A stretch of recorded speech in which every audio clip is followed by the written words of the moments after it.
Hello there, and welcome to Farquhar Station. Before you can start your adventures on the island of Sodor, you will need to learn how to drive one of my engines. And I could think of none better than Thomas. In this short introduction, you will be taken through every step needed to make sure that Thomas is a really useful engine. And I'm sure you'll be an expert driver in no time. Would you like to learn how to drive Thomas? Press the yes button to continue learning how to play. Or if you feel you are ready, press the no button to begin exploring Sodor. You can play this introduction again at any time by choosing the Introduction to Sodor. Hello, driver. Climb on board and we can get started. Thomas and Gordon. Thomas is a tank engine who lives at the big station on the island of Sodor. He has 6 small wheels, a short stumpy funnel, a short stumpy boiler, and a short stumpy dome. He is a fussy little engine too, always pulling coaches about, getting them ready for the big engines to take on long journeys.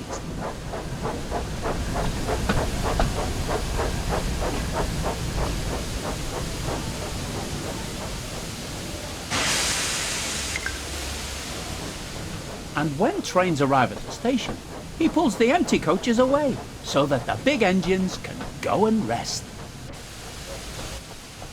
Thomas thinks no engine works as hard as he does. He loves playing tricks on them, especially Gordon, the biggest and proudest engine of all. Thomas likes whistling cheekily at him.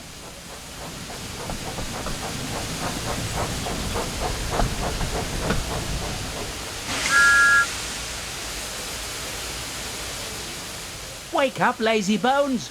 Why don't you work hard like me?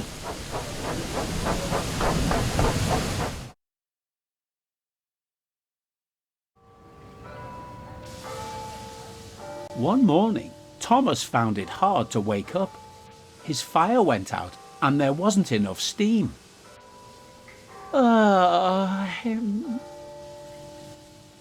It was nearly time for the express, but the coaches weren't ready. At last, Thomas started.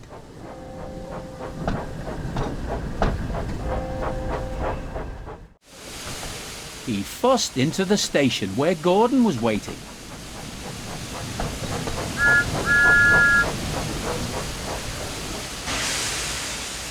"Hurry up, you," said Gordon, "and bring me my coaches."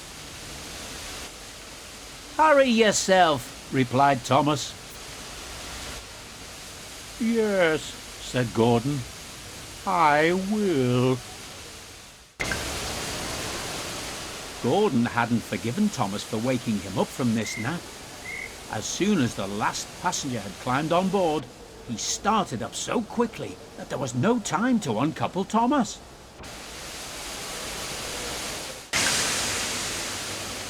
At last, they stopped at a station. "Well, little Thomas," chuckled Gordon, "now you know what hard work means, don't you?" Thomas was uncoupled, and he felt very silly and exhausted. Poor Thomas puffed slowly away to rest, and had a long, long drink. After that, he was careful to never be cheeky to Gordon again.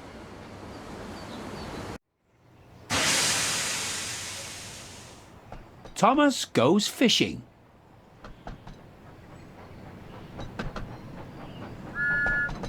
When Thomas puffed along his branch line, he always looked forward to something special, the sight of the river.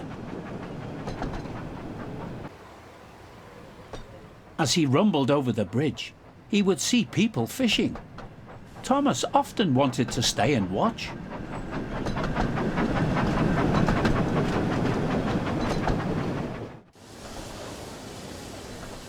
One day, Thomas stopped as usual to take on water at the station by the river. Out of order? Bother! I'm thirsty. Never mind, Thomas, said his driver. We'll get some water from the river. Then, while the guard telephoned for an engine inspector, the driver found a notice with large letters, which he hung on Thomas in front and behind.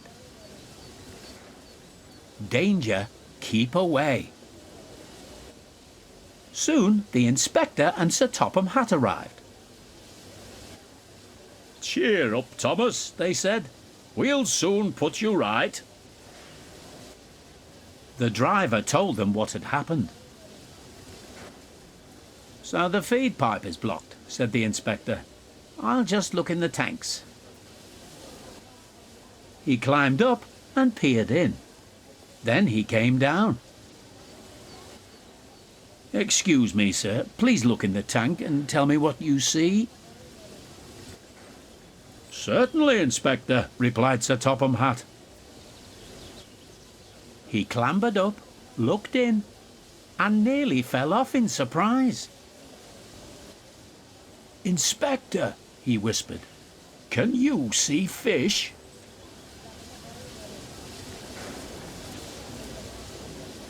Gracious goodness me, how did the fish get there, driver?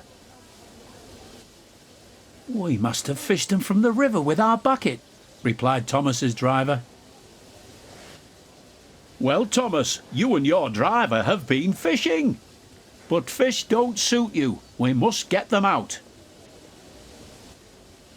They all took turns fishing in Thomas's tank, while Sir Topham Hatt looked on and told them how to do it. Never mind, Thomas, said Sir Topham Hatt. You will be all right now. There's no need to worry yourself any more. But, he added, I do hope that you and your driver won't go fishing again, as I don't think it suits engines. Do you? No, sir, said Thomas sadly. Engines shouldn't go fishing. It's too uncomfortable.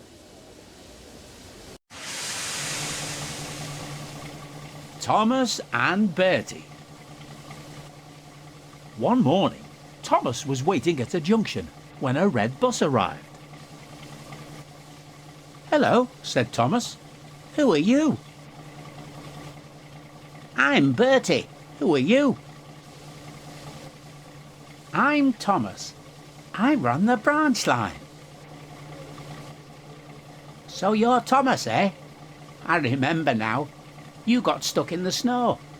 I took your passengers and Terence the tractor pulled you out. I've come to help you with your passengers today. Help me, said Thomas. I can go faster than you. You can't, said Bertie. I can, huffed Thomas. I'll race you, said Bertie. Their drivers agreed to the race going ahead. We've done it! We beat Bertie! Well done, Thomas, said Bertie. That was fun, but I think we should have another race to see if I can beat you next time. Percy's troublesome day. Percy had a busy day ahead and was trying his best not to be late. Mustn't be late today, he said to himself. Sir Topham Hatt is relying on me. Come on, Percy, said his fireman. Off we go. Percy arrived at Elsbridge Station and collected his passengers, but he had to wait for Bertie the bus. Where is Bertie? Said Percy impatiently. He's going to make me late. Just then, he heard a voice calling out. Wait! Wait! At last, Bertie screeched into the station.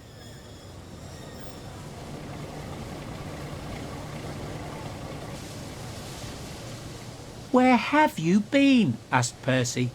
"I've been waiting ages for you. I thought you were supposed to be the fastest bus on Sodor." "Some road repairs were being done and I had to wait for the workmen to let me pass," explained Bertie. "Well, now I'm going to be late," Percy huffed. As soon as the guard blew his whistle, Percy raced away. He knew he had to make up for lost time. "Oh no," moaned Percy. "Now I'm sure to be late. Please move out of the way, you silly cows."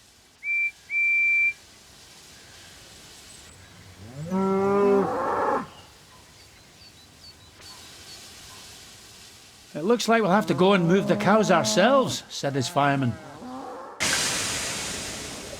Percy soon arrived at Farquhar Station. He saw that the station master was waiting for him. "I'm sorry we're late," said Percy. "There were cows on the line, and Bertie was late, and—" "It's all right, Percy," smiled the station master. "It looks like you're having one of those days. Anyway, you're only a few minutes late, and the delays weren't your fault, so we'll say no more about it. Now, I've had a phone call from Sir Topham Hatt, and he wants you to collect some trucks from the quarry." "OK," puffed Percy.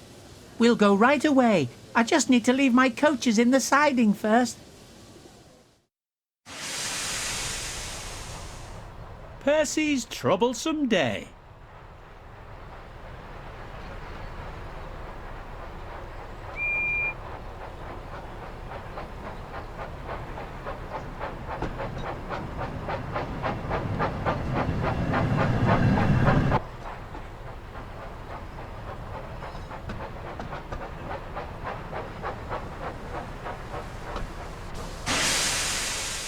Oh, look who's here. It's that green caterpillar with red stripes. "Oh, please do be quiet," Percy said sternly. "I don't have time for your tricks today." We'll show him some tricks. Percy arrived at the harbour just in time. Sir Topham Hatt was waiting for him. "Well done, Percy. Right on time," he said. "I've heard you've had quite a difficult day today. But you got all your work done and once again proved what a really useful engine you are." "Oh, thank you, sir," puffed Percy. "As a reward for all your hard work, I'm sending you to the works for a shiny new coat of green paint." Percy beamed with pride. Gordon and the troublesome trucks. Maintenance is an important part of keeping a railway running safely. Tracks need to be fixed and points must be mended to ensure the safety of people and engines. Early one morning, Sir Topham Hatt arrived at Tidmouth Sheds to make an important announcement. Some maintenance work is being done on a section of the main line between Marron and Kelsthorpe Road. So I've decided it will be safer for all of you if we close that part of the line until the work is complete. This means that many of you will have to do different jobs, so we can keep things running smoothly. But I'm sure you will all manage. Thomas and Emily, please look after the passengers and make sure they can still reach their destinations without confusion or delay. "Yes, sir," replied the engines. Percy, I need you to run Thomas's branch line. "Yes, sir," he replied. Then Sir Topham Hatt turned to Gordon. And I have an important job for you too, Gordon, he said. The workmen need some supplies delivered to the worksite. So whilst the other engines are busy, I will need you to deliver them. But sir, what about the express? Unfortunately, we've had to cancel all express trains whilst the work is being carried out. We can't have high-speed trains passing through an area that's being repaired. It's just not safe. Cancelled? But sir, you can't cancel the express. It's the most important service on the island, and far more important than delivering some trucks. Now, Gordon, I know how much the express means to you, but it's far more important right now that we get the line repaired as soon as we can. You can go back to pulling the express once the work has been completed. Oh, if I must. And with that, Sir Topham Hatt turned and headed off to attend to other things. What's Sir Topham Hatt thinking? Making me take dirty trucks from dirty sidings? He's just trying to make sure that the railway keeps running smoothly and that all of the passengers can reach their destinations on time, said Emily. We all need to make the most of this time while repairs are being carried out. And besides, Sir Topham Hatt has given you an important job. I thought an important engine like you would appreciate that.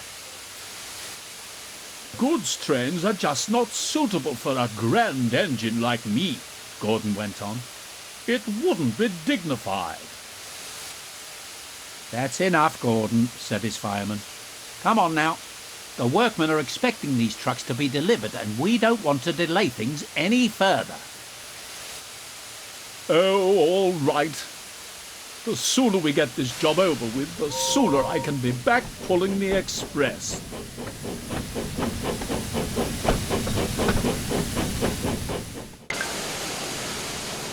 Gordon was still sulking when he arrived at the yard. The trucks eyed him with interest. What's this great blue galloping sausage doing in our yard? They shrieked. We want a proper engine like Henry or Edward. Stop that, called Gordon. You have got me today the fastest engine on Sodor, and I'll have no nonsense from you. We'll give him nonsense. They chuckled to each other. But Gordon didn't hear them. Gordon soon arrived at the worksite, and the workmen were pleased to see him. Thank you for bringing these supplies, Gordon, said a workman. Now we can finish up these repairs. You're most welcome, puffed Gordon proudly. And with that, Gordon headed back to the sheds to tell the other engines about his truck-filled day.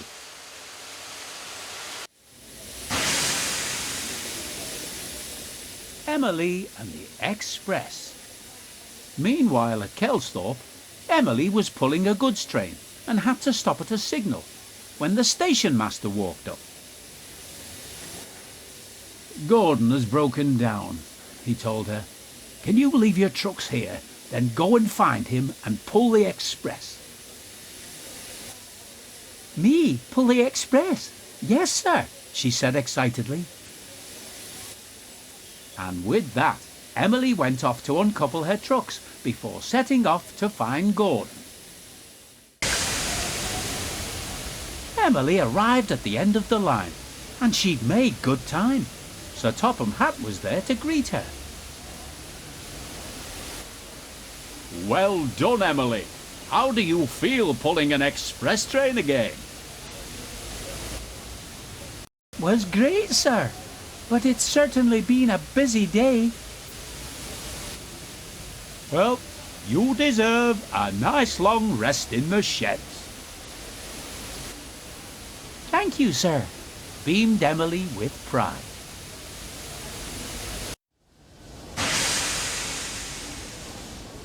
branching out.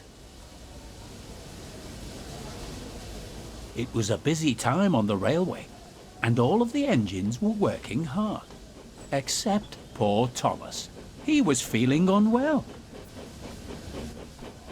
You should go to the steamworks for a while, said Sir Topham Hatt. They'll have you fixed up and feeling better in no time. As Emily came and took Thomas away to be repaired, Sir Topham Hatt wondered who else he could get to take Thomas's passengers. Suddenly, Diesel pulled into the yard with a train of trucks. Sir Topham Hatt looked at him and smiled.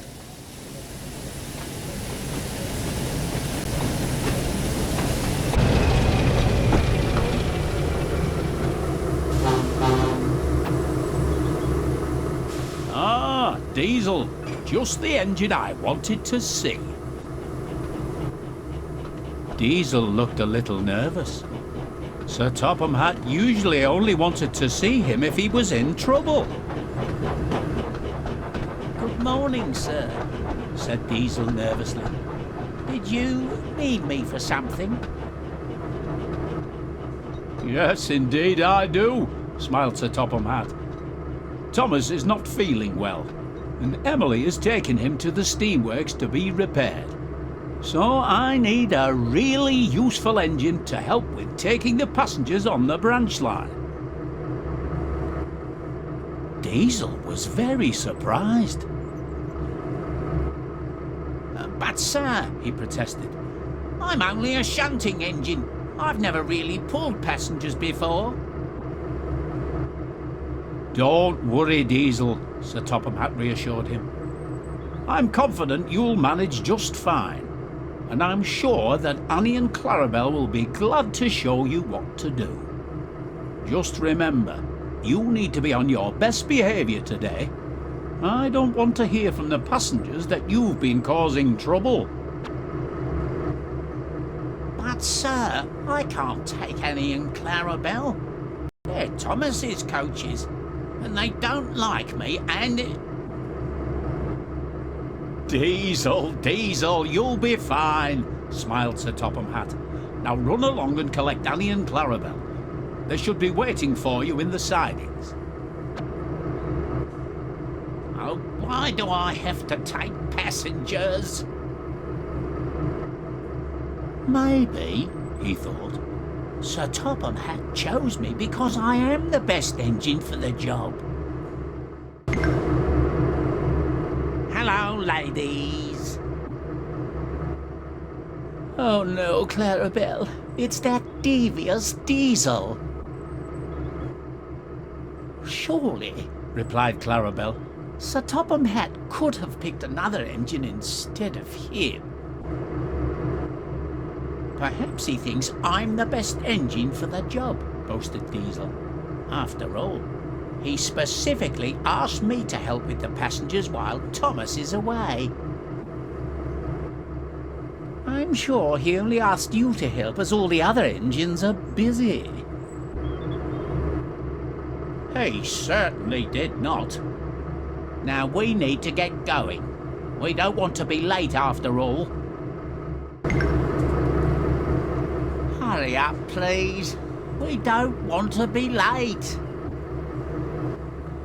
Just then, one of the passengers approached Diesel. Thank you, Diesel, they said.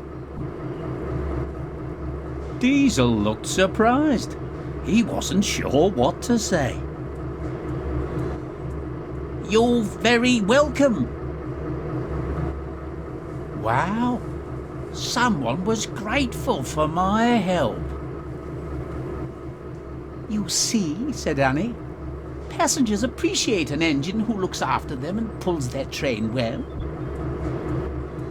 Diesel thought about this. Maybe you're right, he said. Maybe I can pull passengers after all. Diesel soon reached Farquhar, the top station of Thomas's branch line. He felt rather pleased with himself. Suddenly, he noticed Sir Topham Hatt walking towards him. I hope he's not here to tell me off, he thought. Maybe one of the passengers complained about me. But Sir Topham Hatt wasn't cross. He was smiling.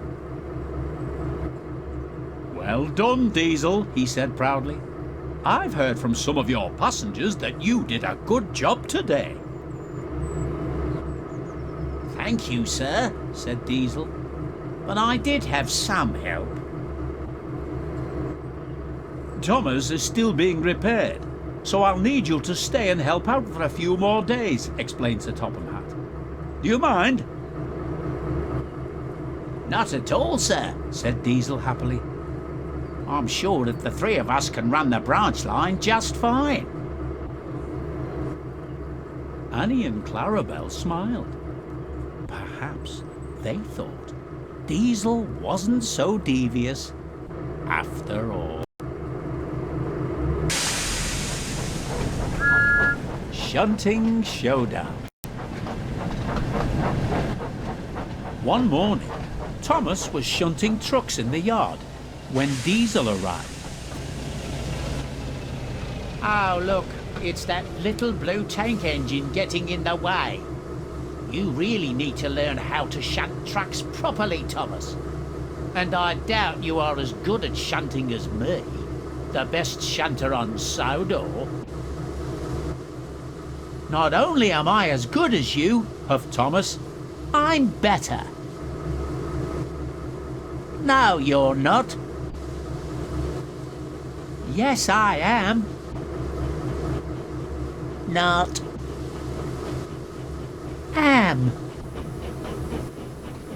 Just then, Emily arrived with some trucks and overheard the two engines arguing. What's going on here? Diesel was being rude and was claiming he was the best shunter on Sodor, said Thomas. But I am the best shunter, interrupted Diesel. Tell you what, if you want to see who's truly the best, then perhaps we should have a competition to see which engine is the better shunter. That sounds like a great idea. What do you think, Thomas? OK, Diesel, said Thomas. What are the rules? The first engine to get their line of trucks shunted into the correct order will be the winner. Sounds good to me. Let's get started. And the winner is Thomas! Congratulations! Hooray, we did it! See, Diesel? Steam engines are the best at shunting. How did you beat me? Well done, Thomas. I suppose you won this time. Next time, you won't be so lucky. Leaves. One morning, two men were cleaning Gordon after he acted rather foolishly and ended up rolling off the turntable and into a muddy ditch. Mind my eyes, grumbled Gordon. Have you ever seen so much mud? Said one of the cleaners. No, I haven't, said the other. You ought to be ashamed, Gordon, letting yourself get so dirty. Well, thought Gordon, I don't have time to worry about my appearance like some engines do. The hosing and scrubbing suddenly stopped. Gordon opened his eyes, but quickly closed them again when he saw who was standing in front of him. Wake up, Gordon, said Sir Topham Hatt, and listen to me. Given your recent behaviour, I've decided that you will pull no more coaches until you prove to me that you can be a really useful engine. Perhaps pulling trucks for a while will teach you a lesson. Yes, sir, said Gordon quietly. So Gordon had to spend his time pulling and pushing trucks.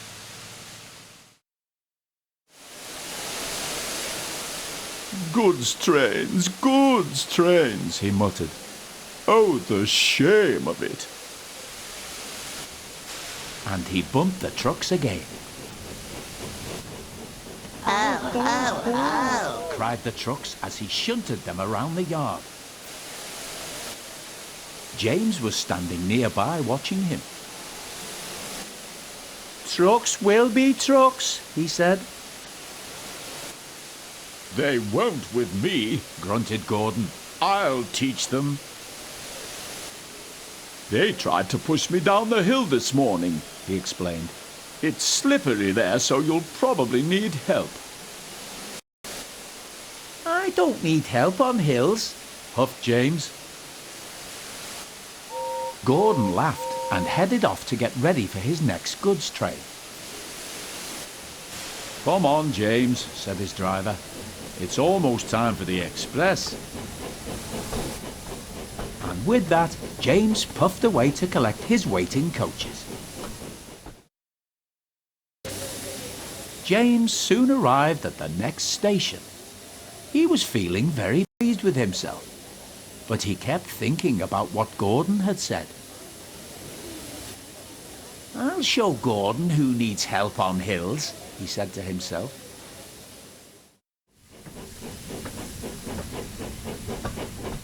But soon, James reached the bottom of the hill.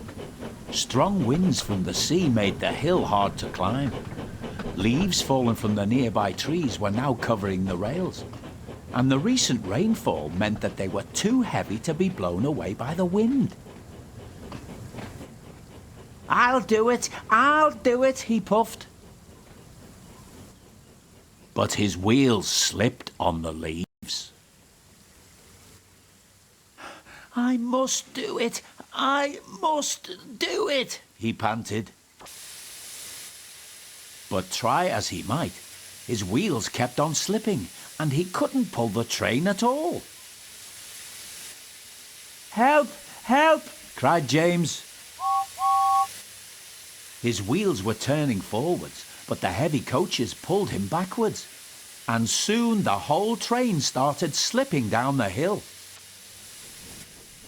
James's driver applied the brakes, then going carefully reversed the train back down the hill, and they headed back to the station.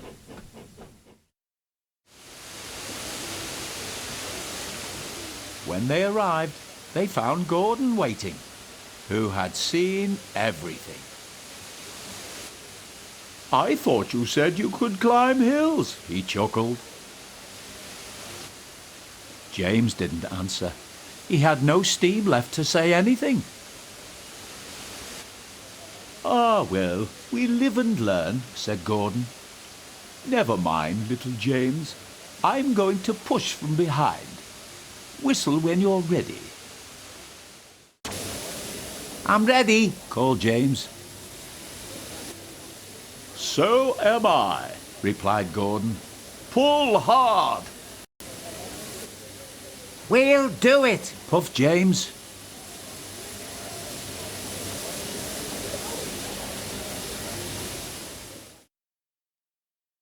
And it wasn't long before they arrived. Thank you, Gordon, whistled James. Gordon whistled goodbye as he watched James puff away. Then slowly he trundled back to his waiting trucks.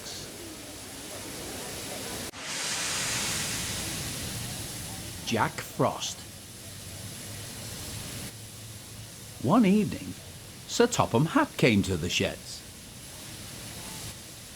There's a big freeze coming tonight, he said. James and Percy, I need you to deliver extra coal to the stations.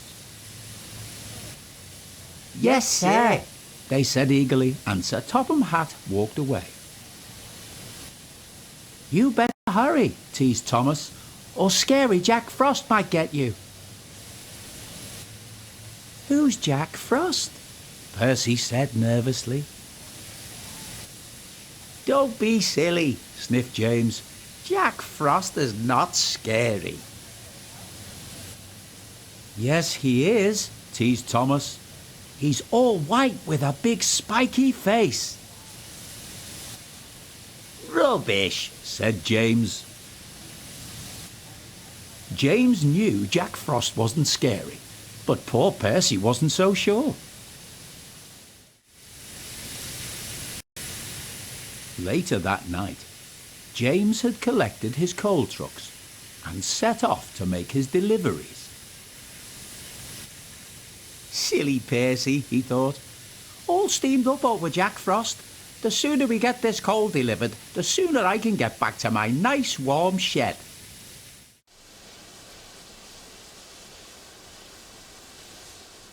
Meanwhile, Percy was making his last delivery. Jack Frost is not scary. Jack Frost is not scary. Jack Frost is not scary. Percy soon made his last delivery. The station master was very pleased to see him. "Percy," he cried, "we need twice as much coal to last through this freeze." Don't worry, Percy said. This is my last stop. You can have mine. My lovely warm firebox will keep me nice and cosy. So Percy's driver parked him on a siding with only a lantern for company. Do you think scary Jack Frost will find me? Said Percy. Jack Frost is not scary, chuckled his driver. And don't worry, Emily will bring you some more coal in the morning. And then his driver and fireman went home to bed. Late that night, the icy wind howled. It started to snow, and Percy's fire had almost gone out. Soon Percy's face was so cold, an icicle hung from his nose. "Oh, bother," stuttered Percy. But it didn't sound like Percy. It was so cold, he could hardly make a sound. The next morning, Emily arrived with plenty of coal for Percy. "Oh my," she said. "It looks like Jack Frost really got you then." Soon Percy was loaded with fresh coal, and his fire was soon burning nicely. It wasn't long before his ice mask melted away. "So scary Jack Frost is only frost," puffed Percy happily, and soon he was as warm as toast.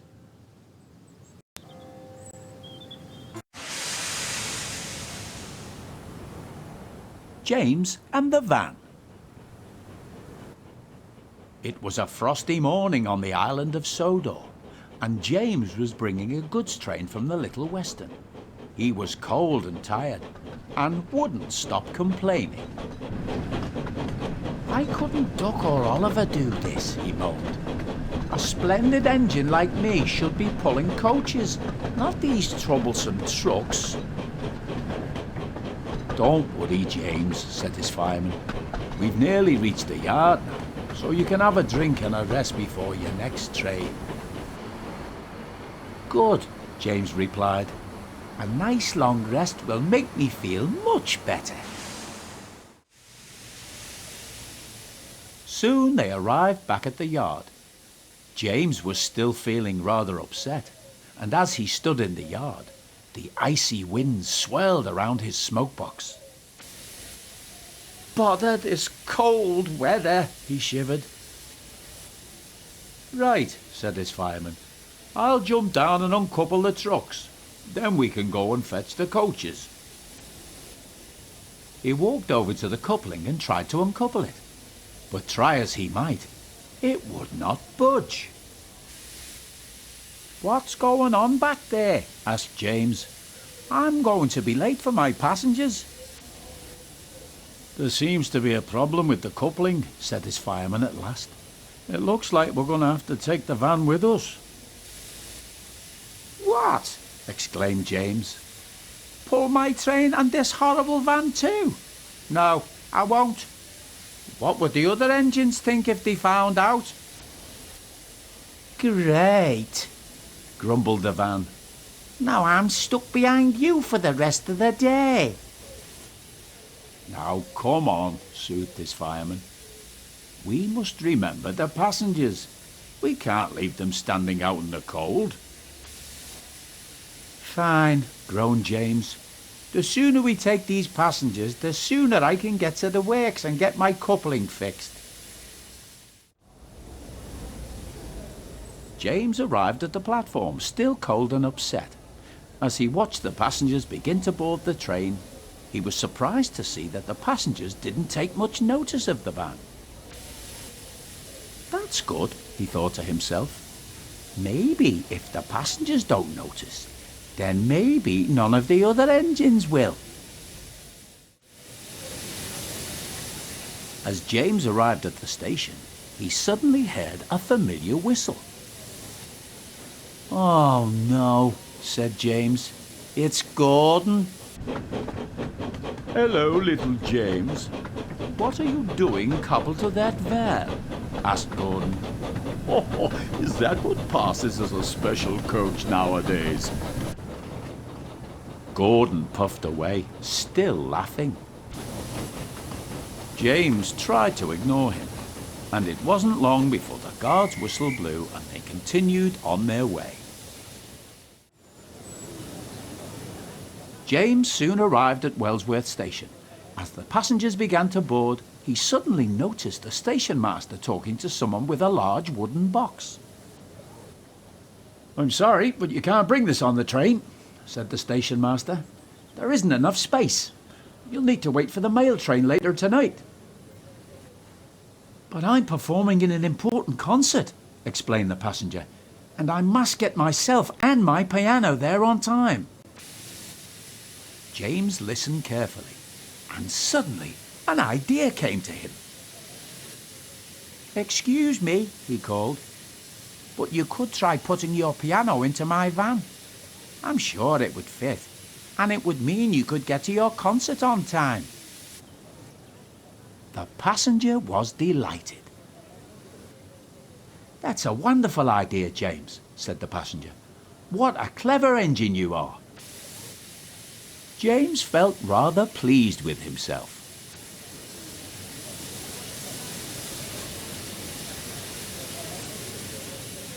This piano is heavy, moaned the van. Why did we have to take it? Do stop your complaining, puffed James. All this fuss over one wooden box. The piano is loaded now, so it's almost time for us to get going, said James to the passenger. So the passenger hurried quickly to their carriage, and moments later the guard blew his whistle, and James knew it was time to leave. At the next station, Sir Topham Hatt was waiting for James to arrive. He was surprised to see a goods van in front of his coaches. He was just about to ask him about it when the owner of the piano came over to see him. This clever engine and his crew came to my rescue, he explained. They helped me to transport my piano in time for my band's concert tonight. And James offered to help. You must be very proud of him. Indeed I am, smiled Sir Topham Hatt. James, your quick thinking has helped a passenger in need, and you've once again proven yourself to be a really useful engine. Thank you, sir, puffed James proudly. Hey, what about me? Cried the van. I had to carry the piano. Sir Topham Hatt turned his attention to the van. I hear you helped one of my passengers today, he said. So I must thank you as well. You are a very useful van indeed, and you've even given me an idea. Perhaps we should consider adding vans to all our passenger trains in future. I think that's a good idea, sir, said James. Getting stuck to a goods van wasn't such a bad thing after all. The van was pleased, but a little embarrassed. He wasn't used to getting praise like this and was looking forward to his next passenger train.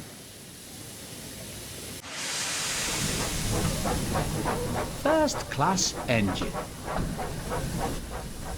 Early one morning, Percy arrived back at Tidmouth Sheds, very tired. "Morning, Percy," said Thomas. "You do look tired." "Yes, I am," said Percy sleepily. "I was up all night delivering the mail. It seems like there are more letters and parcels than ever." "Heh," scoffed James. "You're only a little engine. No wonder you struggle to manage those heavy vans. Perhaps Sir Topham Hatt should give the job to another engine, or even Harold. I'm sure they could manage the work." "I can manage fine on my own, thank you," said Percy firmly. "Perhaps," said a voice, "you could do with a little help, Percy." It was Sir Topham Hatt, who had just arrived and had heard everything. "James, you think another engine should help take the mail. I think that's a very good idea, and I'm sure Percy wouldn't mind the lighter workload for a while." Percy was pleased, and James looked smug. That was until Sir Topham Hatt continued. "I'm assigning both you and Percy to tonight's mail run. You can help him collect all the letters and parcels that need to go to the mainland." James was horrified. "But, sir," he protested, "I'm supposed to be taking the express in the morning, and I can't do that if I've been busy all night pulling the mail train." "I'm sure Emily wouldn't mind taking the express in your place, James," replied Sir Topham Hatt. "Now the decision is final, so I'll hear no more about it." And Sir Topham Hatt turned and walked away. Later that night, James and Percy had collected their mail vans and were waiting for them to be loaded at Knapford Station. Percy was trying to explain to James what he had to do, but James was taking no notice. "James, you must remember to collect all the bags of mail at each station," explained Percy. "Sometimes the mail will arrive by road, so you have to be patient and wait for the van to arrive and be loaded into your train before you leave." But James was too busy thinking about getting back to his shed and waking up to pull the morning express. Just then, the guard's whistle blew, and the two engines set off. "Good luck, James," said Percy. "I'll manage fine, thank you," James grumbled. "Silly Percy, thinking I can't manage a few bags of mail. It can't be that difficult." "Hello, James," said the station master. "Some of the mail arriving by road has been delayed, so you'll need to wait for it to arrive. In the meantime, here is the rest of the mail for you." "Bother," muttered James. "This is sure to make me late now." As James arrived at Marron Station, the station master ran up to him looking rather upset. "James," he said, "I've had a phone call from the station master at Wellsworth, and he tells me that you didn't wait for the mail to arrive by road." James felt foolish. "Now," continued the station master, "we have arranged for the mail to be brought here. So please can you wait for it to arrive? It's vital that this important mail reaches its destination on time." This time, James listened carefully, and suddenly an idea came to him. "If I deliver all the important mail," he thought, "then I'm sure that Sir Topham Hatt will say I'm really useful. Maybe even more useful than Percy. Don't worry, sir, said James to the station master. I promise I'll wait for the mail to arrive and make sure it gets to the mainland in time. That's a good engine, smiled the station master. The mail won't be long now, so you'll soon be on your way again. So James waited for the mail to arrive.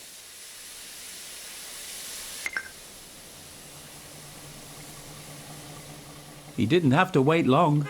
He heard a car horn coming from nearby, and then watched as a red post van pulled into the station car park.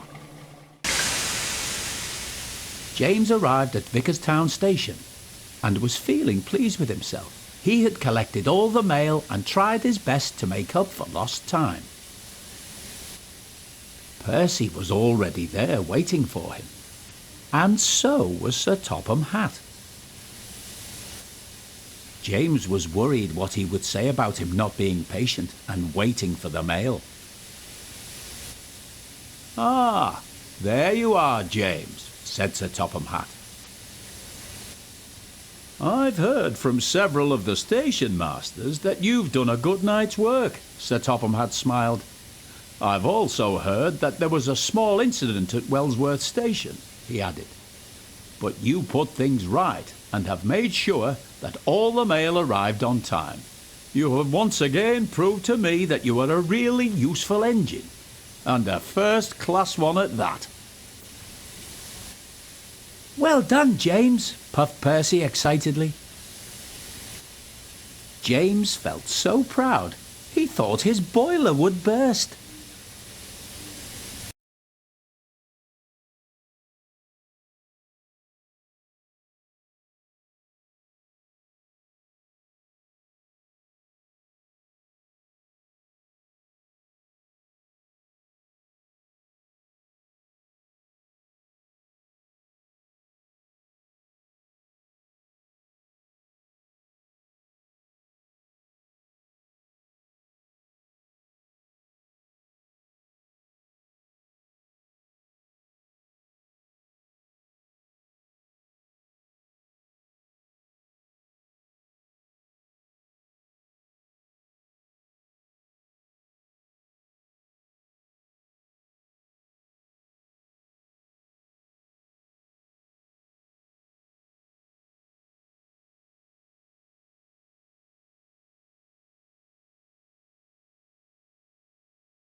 Follow the markers in front of you, as they will guide you to Thomas's cab steps.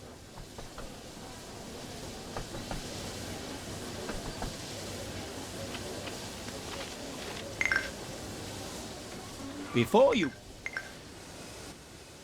This is Tom. If you want a better view of your train or...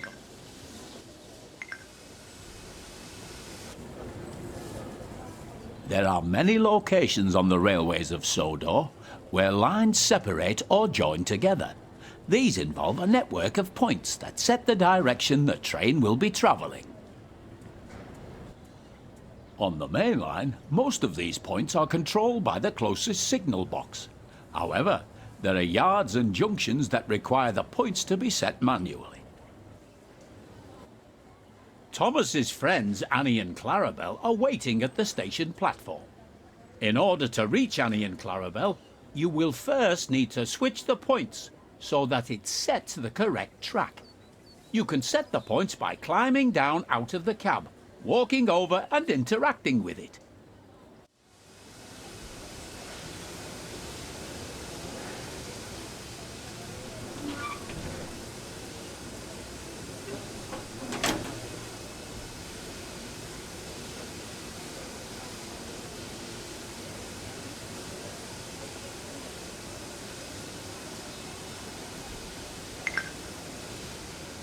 You can also change the points on the map, which can be accessed by pressing the key shown now. Excellent work so far. The junction is now correctly set. So it is time to move Thomas out of the siding and over to Annie and Clarabel. To move Thomas forward, press and hold the button shown now on the screen to increase the throttle.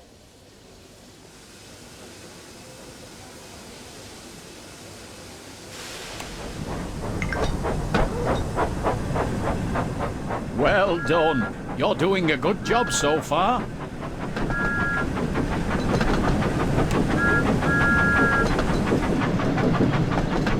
To slow Thomas down, press and hold the button shown to begin applying the brakes.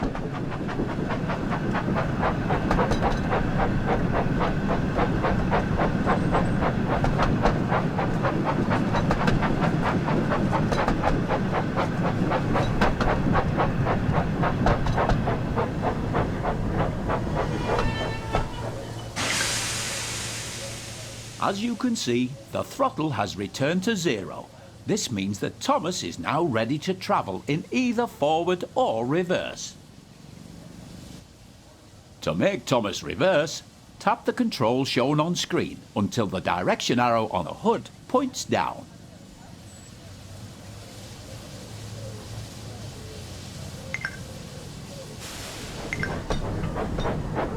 Remember to slow down when approaching Annie and Clarabel. You should be going at no more than 5 miles per hour when attempting to couple to coaching stock and troublesome trucks.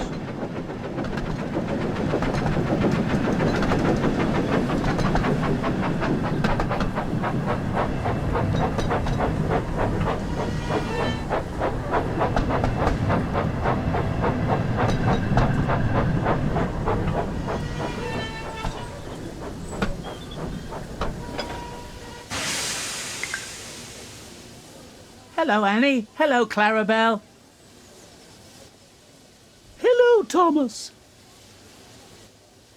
To allow passengers to climb aboard, you will first need to open the passenger doors using the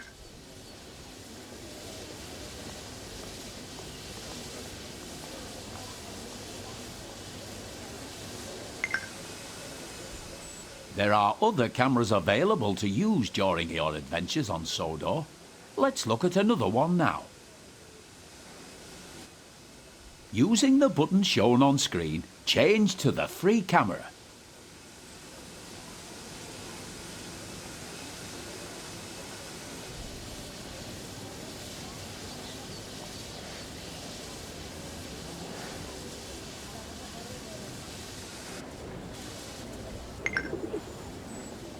You are now using the free camera.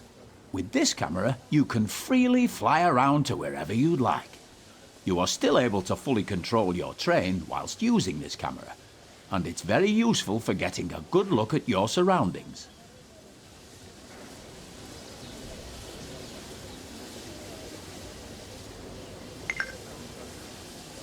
Move the camera around so it is looking at Thomas.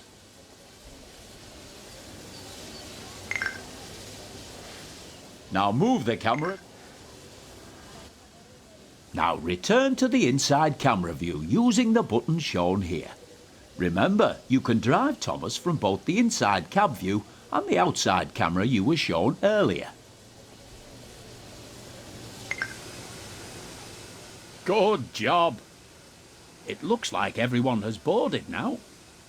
You can go ahead and close the passenger doors using the controls shown here. You've got a green signal, so you're ready to continue to the next station. Increase the throttle once again to move Thomas forward.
Remember to slow down as you approach a station you want to stop at, so that you come to a safe stop.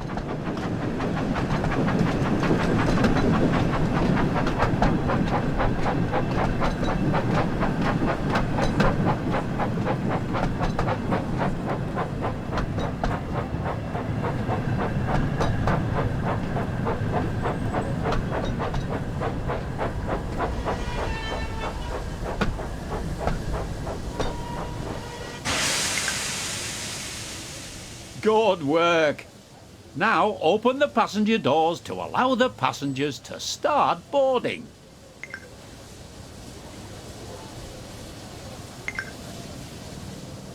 Splendid job. It looks like you and Thomas make a great team, and I'm certain you will be an expert driver in no time. You're a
All aboard. We need to hurry and get moving. There's no need to rush, Diesel, said Annie. We still have plenty of time.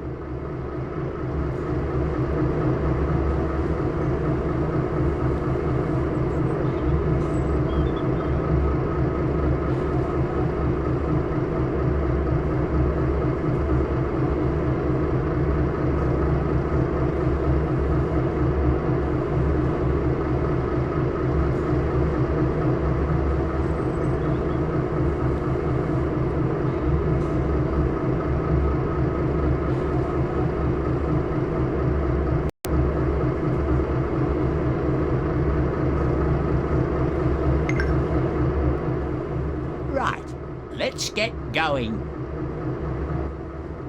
Remember, said Clarabel, you need to pull away gently as to not startle the passengers.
You'll need to remember to slow down as you approach the station.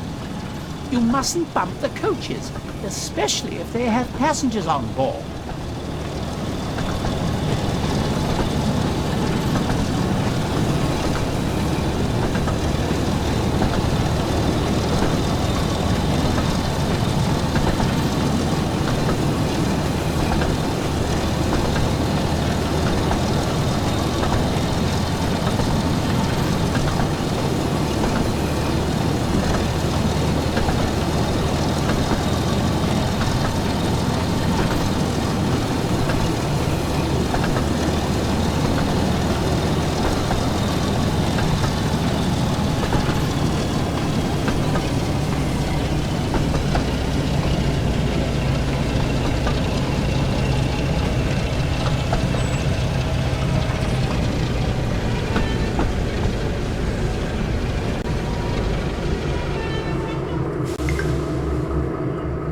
All aboard.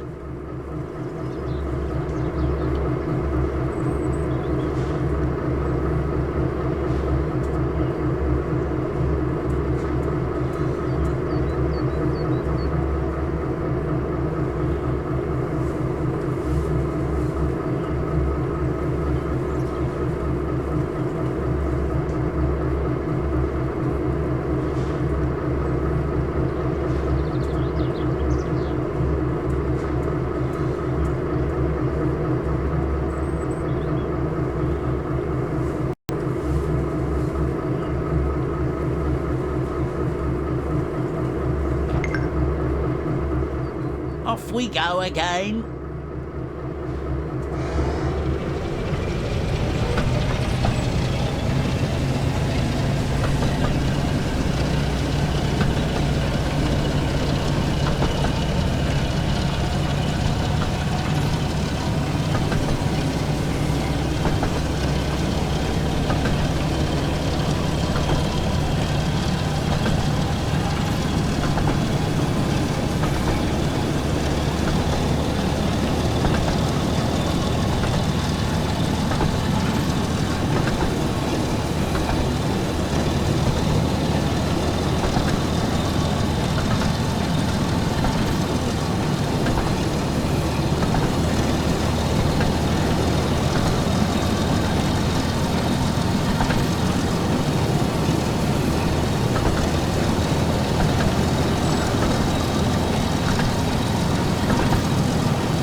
Just one more stop to make.